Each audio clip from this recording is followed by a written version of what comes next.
Cordial saludo para todos. Mi nombre es Gerson Roger Molina Lugo, soy estudiante de la Universidad Colegio Mayor de Cundinamarca y hoy estaré muy complacido de realizar con ustedes el análisis de la sentencia penal número 3448 del 2019 con número de erradicación 45846 y bajo acta 212. Hoy realizaremos el contexto de este análisis de esta sentencia, donde la Sala de Casación aborda la responsabilidad penal del señor Libardo Fandiño Soto en el contexto de una protesta. El caso se centra básicamente en una protesta donde se producen unas lesiones a los manifestantes. Libardo Fandiño Soto, como comandante del SMAT, fue acusado entonces pues, de no haber impedido estas lesiones. Durante la protesta se empieza a desarrollar el uso excesivo de la fuerza por parte de los agentes del SMAT debido a la concentración del orden público, incluyendo bastonazos, disparos a corta distancia y donde Fandiño Soto se ve señalado por su omisión de actuar para prevenir estos actos a pesar de su rol como garante de la seguridad de los manifestantes. Luego, hablaré de los hechos jurídicamente relevantes. Durante este contexto, el caso se centra en esta protesta, pero se producen unas lesiones a los manifestantes, como lo había dicho anteriormente. En primera instancia, este caso es preciso mencionar que se condena al señor Fandiño Soto por las lesiones personales culposas, argumentando que su omisión pues contribuye a los daños sufridos por los manifestantes. Sin embargo, en segunda instancia, se confirma la condena de la responsabilidad del señor Fandiño Soto como un garante de la seguridad de los manifestantes. En el abordaje de la casación se discuten varios puntos, incluyendo pues esta procedibilidad de la acción y la condición de las víctimas para un tratamiento especial. Ahora, estaré complacido de abordar lo que diríamos las categorías dogmáticas dentro de este análisis, donde encontramos unas categorías como la autoría y la omisión. Encontramos entonces que la sentencia distingue entre el autor material y el autor intelectual. Fandiño Soto fue condenado como autor material por omisión, es decir, por no haber actuado cuando tenía el deber de hacerlo. Un ejemplo de ello lo vemos cuando el comandante del ESMAD tiene la responsabilidad de proteger a los manifestantes y evitar el uso excesivo de la fuerza. Luego encontramos el indubio pro reo. Esta definición la encontramos donde se establece que no cabe duda que se debe fallar a favor del acusado. La sentencia menciona que no se puede condenar a un autor intelectual sin haber probado la existencia de un autor material.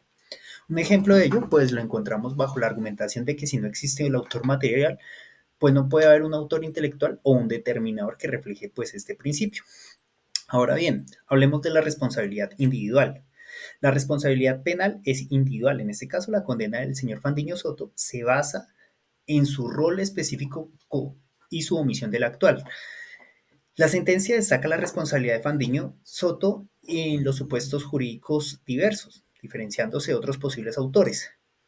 Luego encontraremos que ello lo podemos relacionar con el finalismo, donde se centra la intención del autor y la finalidad de su conducta, donde éste evalúa no solamente la acción, sino la omisión y el propósito que existe detrás de ella.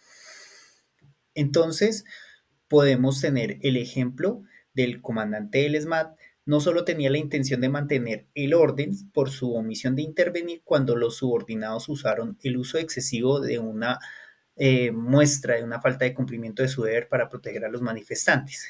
Ello también pues hace el uso del reproche. Eso lo encontramos también donde se evalúa la culpabilidad del autor en la función de la capacidad para actuar de la manera diferente en la situación concreta. En este caso, la Corte pues realiza un juicio de reproche pues porque considera que Fandiño Soto en su rol de comandante tenía la capacidad del deber de intervenir para evitar así el uso excesivo de la fuerza en su omisión y esto es reprochable porque pues sus responsabilidades podía haber actuado de manera diferente, perdón. La Corte reprocha a Fandiño por no haber tomado las medidas para detener a sus subordinados, lo que habría entonces pues evitado las lesiones a los manifestantes. Encontramos también que podemos relacionar este caso con la teoría de la imputación objetiva dada desde el señor Klaus Roxin, donde se desarrolla la imputación objetiva, que se enfoca en la relación causal y la creación de un riesgo no permitido.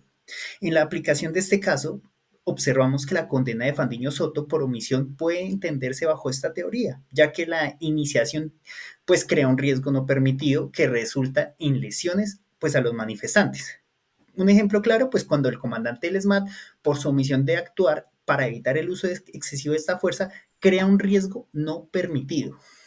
Recordemos también lo que decía Jacobs, el derecho penal del enemigo, cuando hablaba la distinción entre el derecho penal del ciudadano y el derecho penal del enemigo, donde se enfoca en la peligrosidad del individuo. Esto es básicamente también donde Fandiño, como garante, debe relacionarse de la necesidad de proteger a la sociedad. Y un ejemplo, pues la condena de Fandiño refleja esta responsabilidad a quienes por su posición de proteger a la sociedad. Ahora bien, analicemos los argumentos de la Corte. Estos se enfocaron básicamente en la valoración de las pruebas, donde la Corte incluye testimonios, videos que mostraban el uso excesivo de la fuerza por parte de los agentes del ESMAD. Luego, la responsabilidad como garante. La Corte también destacó indiscutiblemente que Fandiño Soto, como comandante del ESMAD, tenía el deber especial de protección hacia los manifestantes y que su omisión de actuar fue determinante dentro de la producción pues de las lesiones.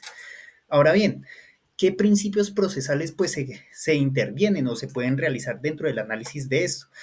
La Corte considera que no se violaron los principios procesales fundamentales como el indubio pro reo y la condena que está bien fundamentada en el derecho. Y como decisión final, la Corte resuelve no casar la sentencia, argumentando que las censuras presentadas no satisfacen las cargas argumentativas que demostrarían las necesidades, fundamentándose en la valoración, como les digo, de las pruebas. Eso sería todo para el tema de las declaraciones de las víctimas y los videos, donde no se encuentra la infracción a los principios lógicos o científicos que pues realmente se tenían en cuenta. Esto sería todo. Yo les agradezco mucho. Finalmente, eh, me despido de ustedes. No siendo más. Muchísimas gracias.